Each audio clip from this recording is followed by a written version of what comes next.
To his neighbours, Richard Caswell was a well-mannered, polite and quiet, keeping himself to himself. Even a former barrister described Richard Caswell, who was nicknamed Will, as one of the most polite clients he had ever had at his practice.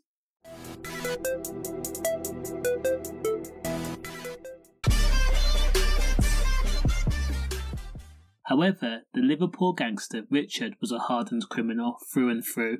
Manipulative, cunning, shrewd, but most importantly, fearless, and a unique man who had an insatiable appetite to trample over criminal friends and rivals alike in order to rise through the ranks. Now, Kirkdale's own Richard Caswell had made his connections by being a doorman in the Liverpool club scene, shaking hands with notorious Liverpool gangsters like Glyn, Vincent Coggins and Jason Cox, who was part of the Cox crime family. Richard liked and admired the respect the men had commanded.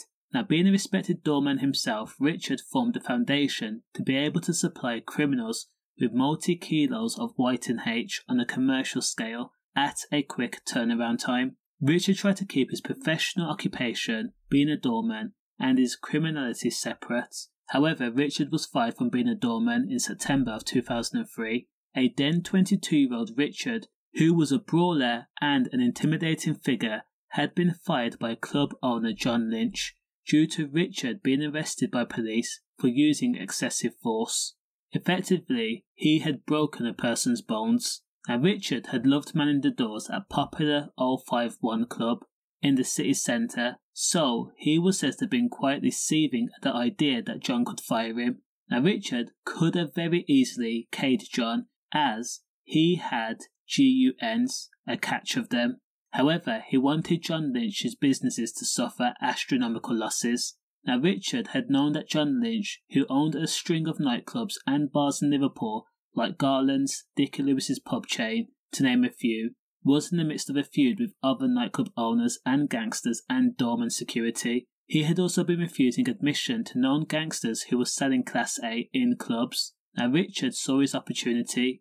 In a feud that was devoid of GUNs and tit-for-tat,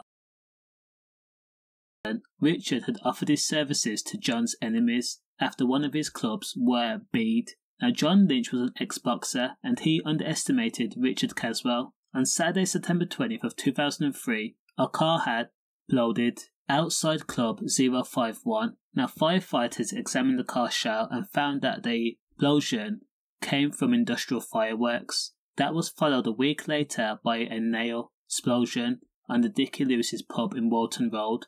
And on October 18th, 2003, a car was detonated outside the home of John Lynch's younger brother in West Derby. 6 homes in total were damaged and left unsafe, with repairs costing upward of £12,000 per house. Walls shook, windows broke, and men, women and children screamed themselves awake. Pieces of the car had been left in the ceilings of nearby houses. The continuous explosions was a cause for concern for police officers, and it meant that Liverpool police had to establish an operation, and they called it Thornapple.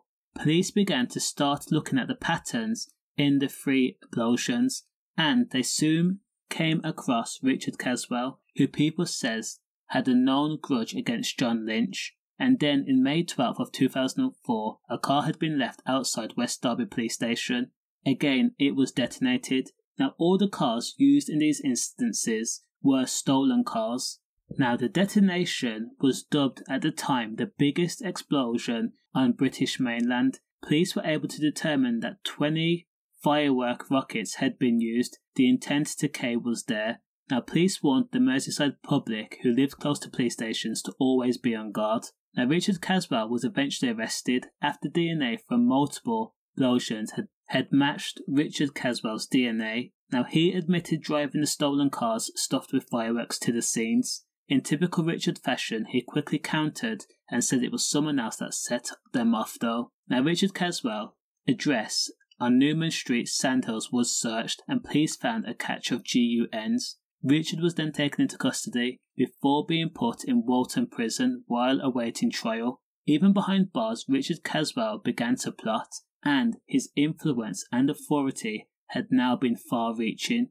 On May 14th of 2004, Richard who had fully immersed himself into the gangster lifestyle and culture, had his men procure a cherry picker close to the walls of Walton Prison. The objective was to break Richard out. Now, Richard was reported missing from his cell, but was ultimately found on the prison grounds. Richard was then kept in segregation, and in April 2005, Richard Caswell was jailed for 17 years for the detonations and the GUNs. Now, this was the beginning of Richard Caswell's criminal life, as he would go on to take £1 million worth of Class A white from his mate crime boss kingpin Vincent Coggins, who was the actual person that used to supply Richard Caswell with the Class A gear in the first place. But we will get into that in another story. Stay safe.